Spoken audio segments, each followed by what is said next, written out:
அருளுரை.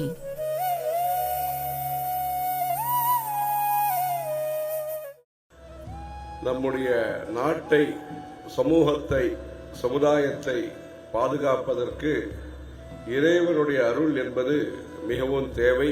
இறைவனுடைய அருள் கவசமாக இருந்து நம்மை காப்பாற்ற வேண்டும்.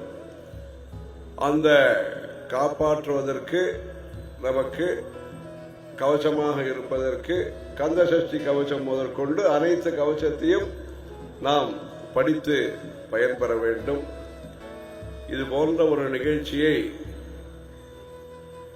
ஏற்கனவே நாம் துவக்கி இருக்க வேண்டும் என்பதாக கலவை சாமி அவர்கள் குறிப்பிட்டிருக்கிறார்கள். ஏற்கனவே ஒரு 30 வருஷத்துக்கு முன்னாடியே நாம் துவக்கி இருக்கணும். அதாவது இது ஒரு நல்ல துவக்கம் என்பது ஆன்மீகத்தை தமிழ்நாடு முழுவதும் பரப்புவதற்கு, தென்னாடுடைய சிவனே போற்றி என்கிற அந்த சிவபெருமானை போற்றி துதித்து பயனை, புண்ணியத்தை பெறுவதற்கு இது போன்ற நிகழ்ச்சிகள் மிகவும் உதவிகரமாக இருக்கும். பொதுவாக லௌகீகமாக இருப்பவர்கள், சமுதாயத்துறையிலே இருப்பவர்கள் மாநாடுகளை நடத்துவதெல்லாம் பார்த்திருக்கிறார்கள் மக்கள். இதுபோன்று சிறப்பாக தர்மம் சார்ந்த, பாரம்பரியத்தை சார்ந்த, கலாச்சாரத்தை சார்ந்த, பண்பாடுகளை உணர்த்தக்கூடிய, பண்புகளை வளர்க்கக்கூடிய, பண்டைய கலாச்சாரத்தை மறக்காமல் துறக்காமல் நாம் தினசரி நம்முடைய வாழ்க்கையிலே நம்முடைய முன்னோர்களை போன்று நாம் மேலும் சிறப்பாக செய்வதற்குரிய ஒரு உத்வேகத்தை, உற்சாகத்தை, ஒரு புதிய பாரம்பரியத்தை, நாம் பழமையான பாரம்பரியத்தை புதுப்பித்துக் கொள்ளக்கூடிய ஒரு வாய்ப்பை இது போன்ற நிகழ்ச்சிகளின் மூலமாக ஒரு ஈர்ப்பு சக்தியை, ஜனாகர்ஷணம் தனாகர்ஷணம் என்று ஆதிசங்கரர் அந்த காலத்திலே யந்திரங்களை ஸ்தாபித்தார் என்ற ஐதீகம். அதுபோன்று ஜனாகர்ஷணம் தனாகர்ஷணத்தை வைத்து தர்மத்தின் மீது ஆகர்ஷணத்தை உருவாக்கக்கூடிய, ஜனாகர்ஷணம் தனாகர்ஷணம் இரண்டையும் வைத்து, ஜனாகர்ஷணம் தனாகர்ஷணம் இரண்டையும் இணைத்து தர்மத்திற்கு ஒரு ஆகர்ஷணத்தை உருவாக்கக்கூடிய நல்லதொரு முயற்சியாக இந்த நிகழ்ச்சி நடைபெறுகிறது. இது போன்ற நிகழ்ச்சியை மாவட்டந்தோறும் நிகழ்த்தி இதன் மூலம் ஒவ்வொரு கிராமத்தோடும் நம்முடைய ஆன்மீகத்தை நாம் இணைத்துக் கொள்ளக்கூடிய ஒரு வாய்ப்பை, ஒரு அக்கறையை நாம் உருவாக்குவதற்கு முயல வேண்டும். வைஃபை கனெக்ஷன் ஒவ்வொரு கிராமத்திற்கு கொடுக்க வேண்டும். குடிநீர் கனெக்ஷன் அனைத்து கிராமத்திற்கும் கொடுக்க வேண்டும்.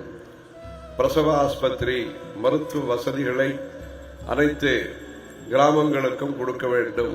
சாலை வசதிகளை கொடுக்க வேண்டும் என்றெல்லாம் நிர்வாகத்தின் மூலமாக, அரசு யந்திரங்கள் மூலமாக நடைபெறக்கூடிய முயற்சிகள் ஒருபுறம் இருக்க,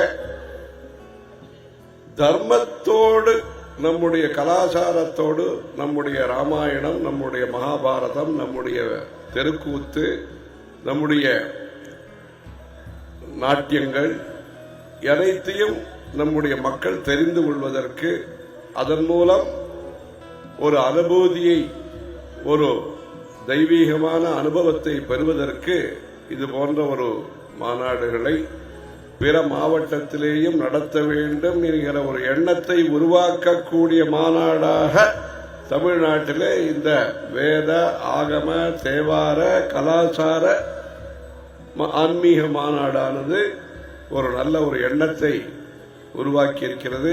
அந்த விதத்திலே இந்த ஒரு எண்ணத்தை உருவாக்கக்கூடிய ஒரு ஆவல், ஆர்வம், அக்கறை, இதெல்லாம் நம்முடைய பிடிஆர் ரமேஷ் குருக்கள் அவர்களுக்கு மனதிலே பல வருஷங்களாக அவர் ஆன்மீக தொண்டினை செய்து வந்தாலும் அனைவரையும் அரவணைத்து செல்லக்கூடிய அந்த ஒரு பாங்கு, அனைவருக்கும் பங்கை அளிக்கக்கூடிய ஒரு பாங்கு இந்த நிகழ்ச்சி காலம்பர் தான் சொன்னார்கள்.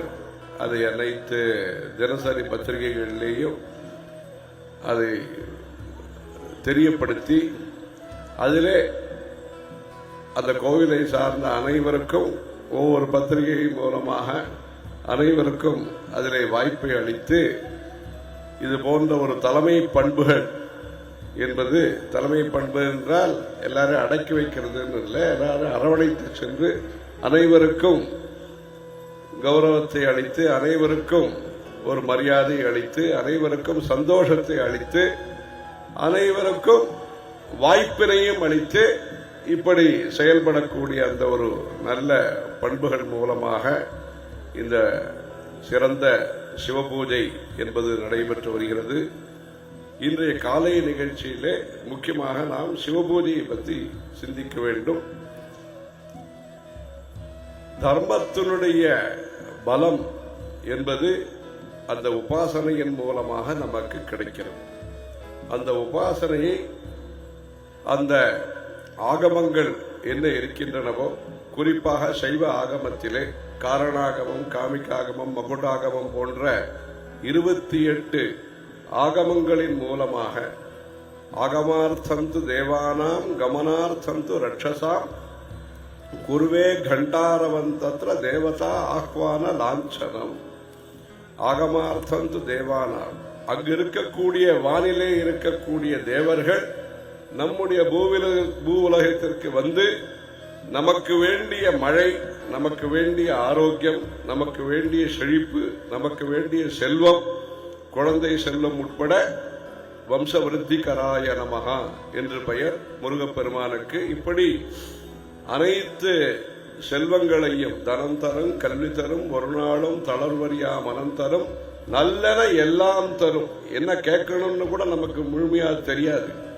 அப்படி இருக்கும்போது என்ன நல்லது உண்டோ இது அனைத்தையும் நமக்கு வழங்க வேண்டும் என்பதற்கு அந்த தேவர்களை, தேவதைகளை இந்த பூவுலகத்திற்கு அழைத்து ஒவ்வொரு கிராமத்திலேயும் அனைத்து உயிரினங்களும், மனிதர்கள், விலங்குகள், பறவைகள், குட்டை முதற்கொண்டு எல்லா மரங்கள், செடிகள், கொடிகள், இப்படி அனைத்து ஜீவராசிகளும் நல்ல ஒரு பலனை பெறுவதற்கான பிரார்த்தனை தான் நம்முடைய இந்து சமயத்திலே கோவில்கள் மூலமாக தினந்தோறும் செய்யப்படுகிறது. கோவில் எதற்காக என்றால் நமக்காக கோவில், கோவில்களுக்காக நாம். அப்படி நம்முடைய கலாச்சாரத்திலே அந்த சங்கல்பம் தீபாராதனை முடிந்தவுடன் அந்த அனைவருக்கும் ஆசீர்வாதத்தை வழங்கக்கூடிய விதத்திலே ததாஸ்து என்பதாக அவர்கள் சொல்லி அயம் தர்மஹா உத்தரோத்தராபிவிருத்திரஸ்து என்று தர்மம் தொடர வேண்டும், தர்மம் படர வேண்டும். அதுதான் நம்முடைய கோவில்களுடைய நோக்கமாக, உத்தேசமாக, லட்சியமாக இருந்து வருகிறது, குறிக்கோளாக இருந்து வருகிறது. அந்த குறிக்கோளுக்கு குறுக்கீடு இல்லாமல் அந்த நோக்கங்கள் நிறைவேறுவதற்கு நிதியும் தேவை, நியமங்களும் தேவை, நிர்வாகமும் தேவை. அதற்கு வேண்டிய நிதிகளை நிலங்களின் மூலமாக மன்னர்களும் முன்னோர்களும் பெரிய மனிதர்களும் அளித்தார்கள்.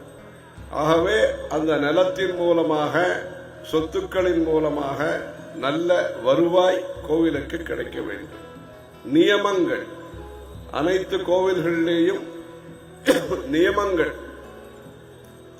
காலை அலம்பி கொண்டு வருவதற்கு முதற்கொண்டு திருப்பதி கோவிலில் வைத்திருப்பது போன்று அனைத்து கோவில்களிலேயும் பக்தர்களுக்கான வசதிகளை செய்து கொடுத்து அவர்கள் நிம்மதியாக சுகமாக, சுகம்னு சொன்னா இது வேற, இப்ப இது மாதிரி நீங்க பண்ணிருக்கிறது ரொம்ப விசேஷமானது. ரொம்ப எங்கோ இதுல சௌக்கியமா நல்லா பண்ணிருக்கீங்க. ஒரு குறைந்தபட்ச தேவைகளை பூர்த்தி செய்யக்கூடிய நியமங்களை நாம் பின்பற்ற வேண்டும். கோயிலுக்கு வருபவர்கள் அதற்கான சபரிமலைக்கு போனோம்னா இப்படி நியமம் இருக்கிறது. இந்த கோயிலுக்கு வர வேண்டும் என்றால் சில கட்டுப்பாடுகள், சுய கட்டுப்பாடுகள் இருக்கின்றன. அப்படிப்பட்ட நியமங்களை நாம் ஆசாரக்கோவை போன்று தமிழிலே என்ன இருக்கிறதோ அதுபோன்று அறம் செய்ய விரும்பு என்று சொன்ன நம்முடைய நாட்டிலே அந்த தர்மத்தை செய்வதற்கான வசதிகளை பக்தர்களுக்கு அளிக்க வேண்டும். நிர்வாகம் பக்தர்களுக்கும் ஆகமங்களுக்கும் அர்ச்சகர்களுக்கும் பொதுமக்களுக்கும் இணைப்பு பாலமாக நல்ல சுமூகமான உறவை பேணி காக்கக்கூடிய நல்லதொரு நிர்வாகம் அமைந்து இப்படி நம்முடைய கோவில்கள் பழமையான கலாச்சாரத்தை புதுப்பிக்கக்கூடிய, கோவிலை புதுப்பிப்பதன் மூலம் நம்முடைய கலாச்சாரத்தையும் நாம் புதுப்பித்து புது பொலிவுடன் இளைஞர்களுக்கு குழந்தைகளுக்கு நம்முடைய பக்தி பாரம்பரியத்தை தமிழிலே பல நூல்கள் இருக்கின்றன, இவைகள்லாம் சொல்லிக் கொடுத்து வளர்க்க வேண்டும். இதிலே நியமம் என்று வரும்பொழுது, நிதி நியமம் நிர்வாகம் என்று வரும்பொழுது காலை நிகழ்ச்சியிலே முக்கியமாக நியமங்களை பற்றி நாம் பேசி மாலையிலே பொதுவான கருத்துகளையும் நாம் சிந்திப்போம். இதில் நியமங்களிலே ஒவ்வொரு கிராமத்திலேயும் சிவாச்சாரிய குடும்பங்கள், குருக்கள் குடும்பங்கள் நல்ல முறையிலே வசிப்பதற்கான வீட்டு வசதி திட்டத்தையும் ஏற்பாடு செய்து, வீடுகள் இருக்கின்றால் அதை புதுப்பிப்பது, அவர்களுக்கு வீட்டு வசதி, ஒவ்வொரு குருக்களுக்கும் ஒரு பசுமாடை கோதானத்தை செய்து, இப்படி அவர்கள் கோ சம்ரட்சணமும் செய்து கோ பூஜையை அழகாக செய்தார்கள். இப்பொழுது வந்த பொழுது அது ஒரு நல்ல ஒரு மங்களகரமான நல்ல சகுனம். கோ பூஜை என்பது நம்முடைய காஞ்சி பெரியவர்கள், நம்முடைய புது பெரியவர்கள் 1000க்கும் மேற்பட்ட கோ பூஜைகளை நிகழ்த்தி இருக்கிறார்கள், கத பூஜையை நிகழ்த்தி இருக்கிறார்கள். ஆகவே அந்த கோ பூஜையை சிறப்பாக செய்வதற்கு, கோ சம்ரட்சணம் செய்வதற்கு அனைத்து அர்ச்சகர்களுக்கும் அந்த கோதானம் என்பதை செய்து அதற்கு வேண்டிய உதவிகளையும் செய்து அந்த கோ சம்ரட்சணம் நடைபெற வேண்டும். அர்ச்சகர்களுடைய நன்மை உலகத்தினுடைய நன்மைக்கு உதவியாக இருக்கும். அந்த அர்ச்சகர்களுடைய குடும்பத்திலே நடைபெறக்கூடிய கல்யாணங்களுக்கு தெலுங்கானா மாநிலத்திலே அர்ச்சகர்கள், புரோகிதர்கள், வேத பண்டிதர்கள் அவர்களுடைய குடும்பத்திலே நடைபெறக்கூடிய கல்யாணங்களுக்கு அரசாங்கத்தின் மூலமாக உதவி என்கிற ஒரு திட்டம் இருக்கிறது. அதே போன்று பொதுமக்களும் சரி அரசாங்கமும் சரி கல்யாணத்திற்காக உதவிகளை செய்து, அதே போன்று சுவாசினி பூஜை என்பதாக ஓரிக்கை மணிமண்டபத்திலே கடந்த வருஷம் அர்ச்சகர்களுடைய குடும்பத்தை சார்ந்த அந்த மாமிகள் அனைவரையும் வரவழைத்து 9 கஜம் புடவை கொடுத்து அந்த சுவாசினி பூஜை சிறப்பாக நடைபெற்றது. அனைவருக்கும் மகிழ்ச்சியாக அந்த நிகழ்ச்சி அமைந்தது. அதே போன்று சிவாச்சாரிய குடும்பத்தை சார்ந்த அந்த குடும்ப பெண்மணிகள், தாய்மார்களுடைய அந்த வாழ்க்கையிலே மேலும் பல நன்மைகள் நடைபெறுவதற்கு சம்பிரதாய பாடசாலா என்பதாக திருப்பதியிலே ஒரு சம்பிரதாய பாடசாலா என்பதாக ஒரு பாடசாலை நடைபெற்று வருகிறது. அர்ச்சகர் மற்றும் புரோகிதர் மற்றும் வைதிகர்களுடைய குடும்ப பெண்மணிகளுக்காக. அதே போன்று இங்க திருவண்ணாமலையிலேயும் ஒரு சிறப்பான ஒரு பாடசாலையை அமைக்க வேண்டும் என்பதற்காக நம்முடைய ரமேஷ் குருக்கள் அவர் மூலமாக ஒரு முயற்சி நடைபெற்று வருகிறது. அந்த முயற்சிக்கு பலரும் உறுதுணையாக இருந்து அந்த திருவண்ணாமலையிலே அந்த சம்பிரதாய பாடசாலா சைவாகமம் என்கிற அந்த ஒரு பாடசாலையை அமைப்பதற்கு உதவியாக இருந்து, அதன் மூலம் இந்த யுக யுகமாக வரக்கூடிய, நேற்றைக்கோ 2000 வருஷத்திற்கு முன்போ 1000 வருஷத்திற்கு முன்போ அல்லது சரித்திர ஆராய்ச்சியாளர்கள் சொல்லக்கூடிய 5000 வருஷத்திற்கு முன்போ ஆரம்பித்ததல்ல நம்முடைய இந்து சமயம். கிருதயுகம், துவாபர யுகம், திரேதாயுகம், கலியுகம் என்பதாக பல யுகங்களாக வந்து கொண்டிருக்கிறது அனாதியான நம்முடைய இந்து சனாதன தர்மம் என்பது. ஆகவே அந்த இந்து சமயத்தினுடைய பிறப்பு என்பது படைப்பு எப்பொழுது தொடங்கியதோ அப்பொழுதிலிருந்து இந்த இந்து சமயம் வந்து கொண்டிருக்கிறது. ஆகவே இந்த பாரம்பரியமான இந்த இந்து சமயத்தினுடைய சைவத்துறையிலே கங்கை கரையிலே பல துறைகள் உண்டு.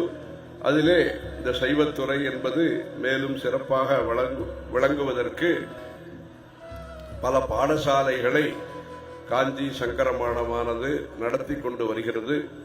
அல்லூர் என்கிற ஊரிலே ஆரம்பிக்கப்பட்ட 1960களிலே நம்முடைய காஞ்சி பெரியவர்கள் ஸ்ரீ ஸ்ரீ ஸ்ரீ சந்திரசேகரேந்திர சரஸ்வதி சங்கராச்சாரியர் அவர்களும் புது பெரியவர்கள் ஸ்ரீ ஸ்ரீ ஸ்ரீ ஜெயேந்திர சரஸ்வதி சங்கராச்சாரியர் அவர்களும் சேர்ந்து அல்லூர் என்று காவேரி கரையிலே ஆரம்பிக்கப்பட்ட அந்த வேத ஆகம தேவார பாடசாலையானது தமிழ்நாட்டினுடைய ஆகம ஆலய தேவைகளை பூர்த்தி செய்வதிலே பெரும் பங்கு வகித்திருக்கிறது என்பதிலே யாருக்கும் சந்தேகமில்லை. அப்படி அல்லூர் குலபதி டாக்டர் விஸ்வநாத சிவாச்சாரியார் மூலமாக பலரும் பயிற்றுவிக்கப்பட்டு இன்றைக்கு பலரும் அவரவர்கள் பாடசாலைகளை சிறப்பாக நடத்தி கொண்டிருக்கக்கூடிய ஒரு நிலையை நாம் பார்க்கிறோம். தற்பொழுதும் காஞ்சி மடத்தின் மூலமாக சீர்காழியிலே ஞான சம்பந்தர் இல்லத்திலே நம்முடைய சைவ ஆகம பாடசாலை நடைபெற்று வருகிறது. அங்கிருந்தும் ஆசிரியரும் மாணவர்களும் வந்திருக்கிறார்கள். காஞ்சிபுரத்திலேயும் மகேஷ் குருக்கள் மூலமாக தேலம்பாக்கத்திலே ஒரு பாடசாலையும், அதே போன்று பாண்டிச்சேரியிலேயும் நம்முடைய வில்லியனூர் பக்கத்திலே ஒதியம்பட்டு என்கிற ஊரிலே ஒரு பகுதி நேர சைவாகம பாடசாலையும், மாயவரத்திலே சங்கரா ஸ்கூலிலே வாங்க மாயவரம் சொல்லும்போது கரெக்டா வரீங்க. மாயவரத்திலே சங்கரா பள்ளிக்கூடத்திலே படித்துக் கொண்டு சைவாகமம் இளநிலை பாடசாலை என்பதாக ஒரு பகுதி நேர சைவ ஆகம பாடசாலையும் நடைபெற்று வருகிறது. இப்படி சைவ ஆகமத்திற்காக பல பாடசாலைகளை சங்கரமடமானது நடத்தி கொண்டு வருகிறது. ஆகவே இந்த நிகழ்ச்சியானது நம்முடைய நாட்டிலே, குறிப்பாக தமிழ்நாட்டிலே ஒரு ஆன்மீகம் பாரம்பரியம் இந்த ஒரு சிறப்பை மக்களுக்கு உணர்த்தும் விதமாகவும், வெவ்வேறு கிராமத்திலே இருக்கக்கூடிய அர்ச்சகர்களையும் இங்கு ஒரு இடத்திலே வரவழைத்து இப்படி ஒரு பெரும் முயற்சியை செய்து அனைவரையும் இணைக்கக்கூடிய ஒரு நல்ல முயற்சியை நம்முடைய பிடிஆர் ரமேஷ் குருக்கள் அவர்கள் செய்திருப்பது, அதாவது வெவ்வேறு பகுதியிலிருந்து வந்திருக்கிறார்கள். அந்த காலத்திலே இங்கேயே ஒரு பகுதி பகுதியாக அவரவர்கள் தன்னுடைய அடையாளத்துடன் வாழ்ந்தது. திருவண்ணாமலை என்று ஒரு குரூப், திருவாலங்காடு என்பது ஒன்று, காஞ்சிபுரம் என்பது ஒன்று, பட்சி தீர்த்தம் திருக்கழுக்குன்றம் என்பது வகைரா என்பது ஒன்று. இப்படி இருக்கும் பொழுது இங்கிருந்து வடார்காடு மாவட்டத்திலிருந்து இங்கு அனைவரையும், இங்கு தமிழ்நாட்டில் இருக்கக்கூடிய அனைவரையும் தெற்கத்தியார் இங்கத்தியார் என்றெல்லாம் சொல்வார்கள். அப்படி சொல்லும் பொழுது அனைவரையும் அழைத்து கௌரவித்து இந்த நிகழ்ச்சி நடத்தியிருக்கிறார்கள். இதற்கு பலரும் வந்திருக்கிறார்கள். இன்னும் பல பேரும் வரக்கூடிய காலங்களிலே கலந்து கொள்வார்கள். ஆகவே இந்த நிகழ்ச்சியை சிறப்பாக நடத்தி இந்த சிவ பூஜையின் மூலமாக ஸ்வஸ்ரே யசம் சிவம் பத்ரம் கல்யாணம் மங்களம் சுபம் என்பதாக, சிவம் என்றால் நல்லது என்று பொருள். அப்படி அந்த சிவபெருமானுடைய அருணாச்சலேஸ்வருடைய அபீத குச்சாம்பாவுடைய அனுகிரகம் அனைவருக்கும் கிடைத்து நம்முடைய நாட்டிலே தர்மம் சிறக்க வேண்டும். அதற்கு அனைவரும் ஒத்துழைத்து, விவசாயிகள் முதற்கொண்டு அருகம்பிள்ளை பயிர் செய்பவர்கள், பூந்தோட்டம் அமைப்பவர்கள், மாலை கட்டுபவர்கள், இப்படி வாத்தியக்காரர்கள், சிற்பிகள், இப்படி அனைவரும் இணைந்து நம்முடைய கலாச்சாரத்தை சிறப்பித்து இந்த மண்டபத்தை இவர்கள் பூஜைகளிலே யாகசாலை பூஜைகளிலே வர்ணனையோடு துவங்குவார்கள்.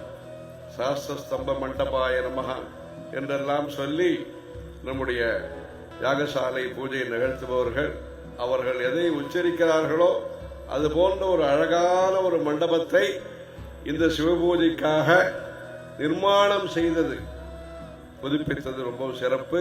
இப்படி அந்த சிவபூஜையானது சிறப்பாக அமைந்து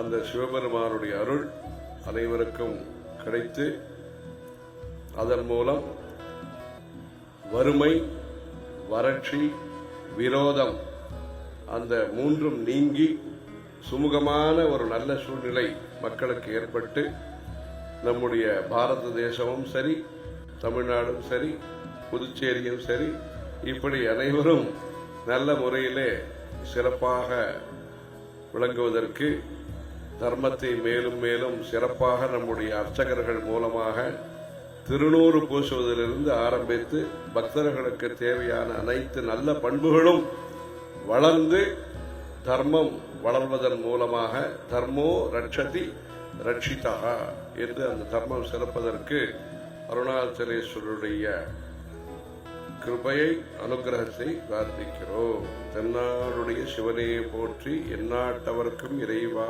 போற்றி. ஹரஹர சங்கர ஜெய ஜெய சங்கர. ஹரஹர சங்கர ஹரஹர சங்கர. அருளுரை.